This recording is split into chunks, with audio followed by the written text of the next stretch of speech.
So I finished playing Resident Evil Requiem on PS5, although I'm currently replaying it. But I gotta say, I very much enjoyed the game. Now, this won't be a long or full in-depth review like usual, hence why videos like this will have the title Gaming Cinephile Quickie, or you could call it GC for short. I'll also let you know when I get into major spoilers because it's quite a lot. So RE Requiem takes place after the events of RE Village, October 2026 to be more specific, so it's 28 years since the Raccoon City zombie outbreak. Grace Ashcroft, our protagonist and an FBI agent, revisits her past by investigating the defunct apartment where she witnessed the horrific murder of her own mother, Alyssa. She and Alyssa had been tracked down for years by a mutated man named Victor. He's had a significant role with Umbrella since the events of Resident Evil 2. And is after Grace because he sees her as a key to Project Elpis. The story is simple and straightforward, and it helps to keep the player engaged. Grace herself is also very engaging as a character. When playing as Grace, the gameplay is in first person, similar to previous entries of the franchise such as Biohazard and Village. I haven't fully played through both games yet, don't shoot me. But from what I understand, this game introduces a gadget that helps you collect infected blood samples, which come in handy for crafting weapons along with injectors. The gameplay as Grace also gets pretty damn scary at times, like there were moments while I was streaming where I legit screamed. I know her ass is gonna be. Oh! Oh my god! The game, of course, has you play as Leon Kennedy, whom many of us were hoping to see again. And he's not only in the story to help Grace, but to put a definitive end to what began everything that had happened to him in Raccoon City nearly 30 years ago. We also see that he's infected with the T-virus, leaving players speculating on what the outcome could be for our favorite wisecracking emo blondie. Sorry, but I'm not on the menu. As Leon, the gameplay is in third person, and of course that's been around since the original RE4 and so on.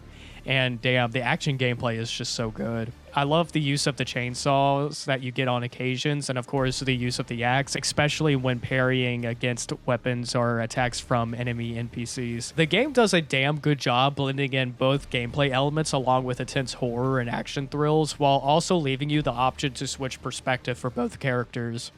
Personally, I stuck with the default for both, which seemed to be the most recommended.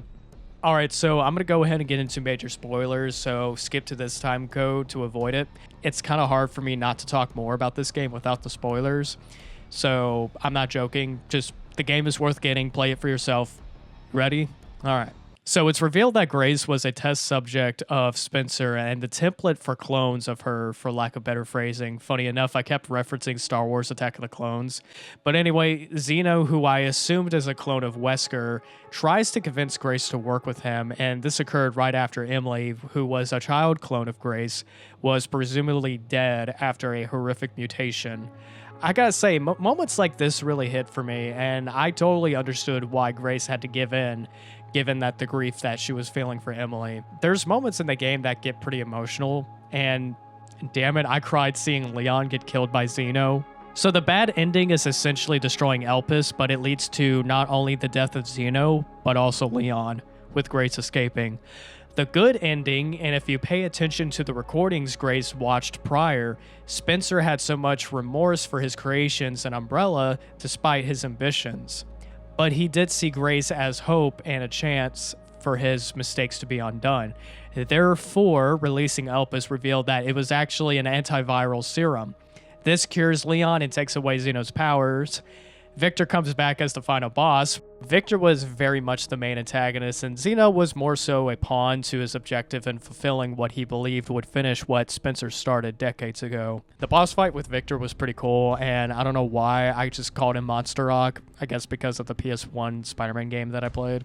After Victor's destroyed, Leon and Grace are rescued by BSAA agents working with Captain Redfield. Also, I didn't put this in the script, but knowing that Leon is potentially married, given the ring, I kind of wonder how Chris would react if it's someone that's not Claire. The duo were also able to save Grace from her mutated state, which was really nice. One more thing, I really loved going back to Raccoon City, especially RPD. I loved the callbacks to the RE2 remake. The rematch with Mr. X was great. And while I haven't played the original RE2 yet, having the classic music on from the DLC should be a nice treat for fans of the originals.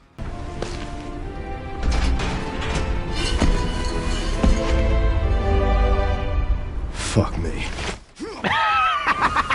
I gotta say, even though I haven't played every single main game of the RE timeline, I feel like this game is absolutely the best in terms of being a legacy follow-up to the franchise as a whole for the past 30 years now. As a fan, I started off with Resident Evil Revelations on 3DS when I was like 16, and years later my close friend got me into the original RE4, and another close friend of mine got me into cosplaying for Resident Evil, so I have both of them specifically to thank for further expanding upon my passion and love for this series. These are the games I've played so far before Requiem, in case you were curious. Resident Evil Requiem, or Resident Evil 9, is an amazing game that perfectly ties the story and lore with two engaging characters while offering a perfect balance of action and horror from past entries, and even giving a decent amount of nostalgia.